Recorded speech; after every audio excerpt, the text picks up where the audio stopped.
এক লোক গেছিল কমলা কিনতে, দোকানদারকে জিজ্ঞাসা করে, আগে তো কমলার হালি হিসাবে বিকত, এখন কেজি হিসাবে বিকে।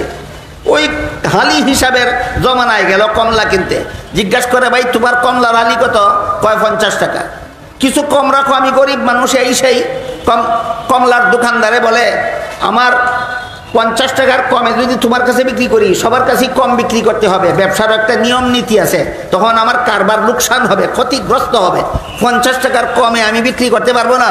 তবে তুমি যেহেতু এতই অনুনয় বিনয় করতেছো, তুমি গরিব মানুষ, তোমাকে আমি যদি আমার রেটটা ঠিক রাখো, 50 টাকা দিয়ে যদি এক হালি কমলা আমার কাছ থেকে কিনো, তুমি গরিব হিসাবে আমি একটা দিয়া দেব অতিরিক্ত, ফাও, এক্সট্রা।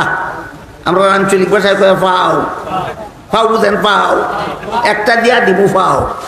কয় জবানে কইছো নি একটা ফাও দিবে? হ্যাঁ জবানে কইছি। কয় ঠিক আছে, তাইলে আমি তোমার এক হালি কমলা আমি অন্যদিন 50 টাকা দিয়া নিব, আর আজকে যেটা ফাও দিতে কইছো দিয়া দাও।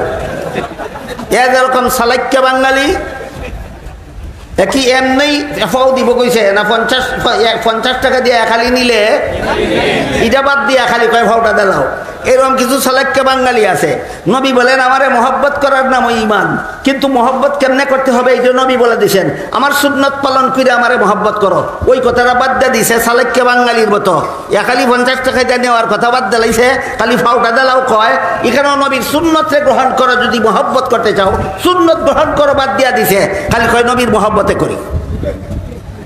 বলেন নবীর মহব্বত তোমার মন গড়া মতে করলে হবে না, নবী যেভাবে বলছেন সেভাবে করতে হবে? নবী কিভাবে নবীরে মহব্বত করতে বলছেন? নবীর সুন্নতকে গ্রহণ করার মাধ্যমে নবীকে মহব্বত করতে বলছেন। আমি দুঃখিত, নবীর সুন্নত বলতে কি বোঝায়? কমপক্ষে 1 ঘন্টা সময়ের দরকার নবীর সুন্নত বোঝাবার জন্য। শুধু নবীর সুন্নত কথার যত অর্থ ইসলামে ব্যবহৃত হয়, এর মধ্যে একটা অর্থ সম্পর্কে একটু আবার দিচ্ছি আপনাদেরকে। নবীর সুন্নত কথার একটা অর্থ হলো পদ্ধতি, নিয়ম, তরিকা। আরবি ভাষায় তরিকা বলা হয়। প্রত্যেকটা নেক আমল, সওয়াবের কাজের নিয়ম পদ্ধতি রাসূল শিক্ষা দিয়েছেন। নবীর শিক্ষা দেওয়া পদ্ধতি মতো ইবাদত বন্দেগী করা, নামাজ রোজা করা ইত্যাদি করা নবীর শিক্ষা দেওয়া পদ্ধতি মতো, এটা নবীর সুন্নত। এই জন্য রাসূল করিম সাল্লাল্লাহু আলাইহি ওয়াসাল্লাম বলেন, মান আহাব্বা সুন্নতি ফাকাদ আহাব্বানি ওয়া মান আহাব্বানি কানা মাই ফিল জান্নাহ। যে ব্যক্তি আমার সুন্নতকে মহব্বতের সাথে গ্রহণ করলো, সেই সত্যিকারের অর্থে আমি রাসূলকে মহব্বত করলো, আমার সাথে জান্নাতে যাবে।